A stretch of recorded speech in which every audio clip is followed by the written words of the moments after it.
Bonjour, je suis Kira. Je vais vous expliquer comment ne pas attraper le coronavirus. Évidemment, il faut rester chez soi, mais cela n'est pas suffisant car vous sortirez bien un jour. En effet, même avec la fin du confinement, le virus sera toujours là. Il ne faut pas penser que le virus va disparaître quand on aura le droit de sortir. Il faut donc vous préparer à la fin du confinement. Il faut vous préparer à retourner côtoyer d'autres êtres humains. Comment se préparer, vous allez me dire? C'est en réalité très simple. Je vais vous expliquer la seule et unique méthode qui fonctionne pour ne pas attraper le coronavirus.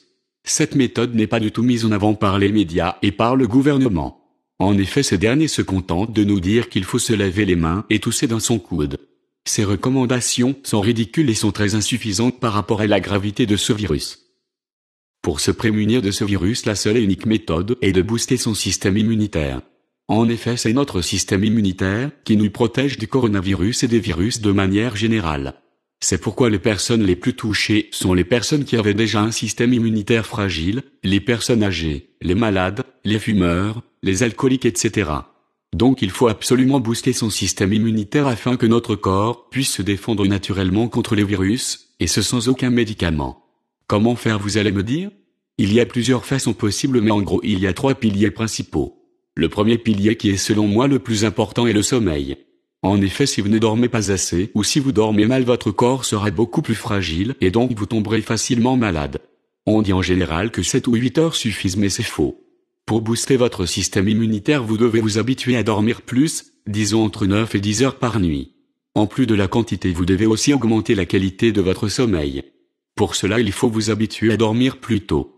Ce n'est pas parce que vous êtes en confinement qu'il faut dormir à 3 heures du matin. Si vous faites cela, vous serez constamment fatigué et donc fragile. On dit en général qu'une heure de sommeil avant minuit équivaut à 2 heures de sommeil après minuit. Il faut donc dans l'idéal dormir à 21 heures ou 22 heures maximum. Ainsi cela vous permettra de vous lever plus tôt, d'être plus en forme et d'être plus productif. Le second pilier est l'alimentation. En effet, ce que vous ingérez peut soit vous aider à booster vos défenses, soit au contraire à affaiblir vos défenses.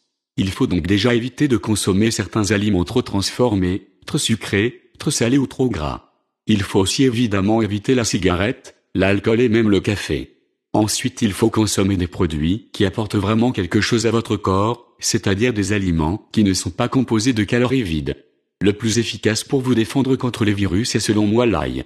L'ail agit en profondeur sur votre corps, il purifie et détoxifie votre organisme et vous permet de prévenir bon nombre de maladies.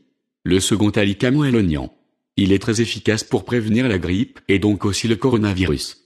Cependant, l'ail comme l'oignon doivent être mangés crus et non pas cuits pour ne pas perdre leurs bienfaits. Il faut aussi éviter les poudres, qui sont beaucoup moins efficaces. Vous allez me dire que ça pique et que ça ne vous donne pas une bonne haleine. C'est vrai, mais c'est un inconvénient dérisoire par rapport à tout ce qu'ils vous apportent. Il suffit de les couper en petits morceaux, puis de les incorporer dans une salade composée, par exemple de tomates, de carottes, d'avocats, de céleri, etc. Là, cela ne devrait plus trop vous piquer et ces légumes sont aussi bourrés de vitamines intéressantes. À force, vous allez même aimer cela. Si vous mangez une salade de ce type au moins une fois par jour, vous boosterez drastiquement votre système immunitaire. Préférez si possible des légumes bio et locaux. Concernant la laine, vous pouvez mâcher du persil ou de la menthe et l'odeur de l'ail et de l'oignon va disparaître rapidement. Voilà pour le deuxième pilier, qui est l'alimentation. Concernant le troisième pilier, il s'agit de votre activité sportive et spirituelle. Il est en effet fortement recommandé de faire du sport, car cela va avoir un effet positif sur votre bien-être physique mais aussi mental. Même si vous êtes confiné, vous pouvez faire plein de choses chez vous comme des pompes, des abdos, du gainage, des haltères, etc. L'idéal serait d'avoir un tapis de course à la maison. Dans tous les cas, si vous avez transpiré, c'est que vous avez fait une bonne séance. Évidemment, après il faut prendre une douche, de préférence froide. Il est également fortement recommandé d'avoir une activité spirituelle. Cela va vous permettre notamment de diminuer votre stress et donc de booster votre système immunitaire. Pour cela, vous pouvez respirer, méditer, prier, dessiner, lire un livre, etc. Et oui, il n'y a pas que Netflix et YouTube dans la vie. Profitez de ce confinement pour apprendre et découvrir de nouvelles choses. Voilà qui clôture ce troisième pilier. Si vous les appliquez quotidiennement, vous pourrez sortir dehors sans trop avoir peur. Bon courage.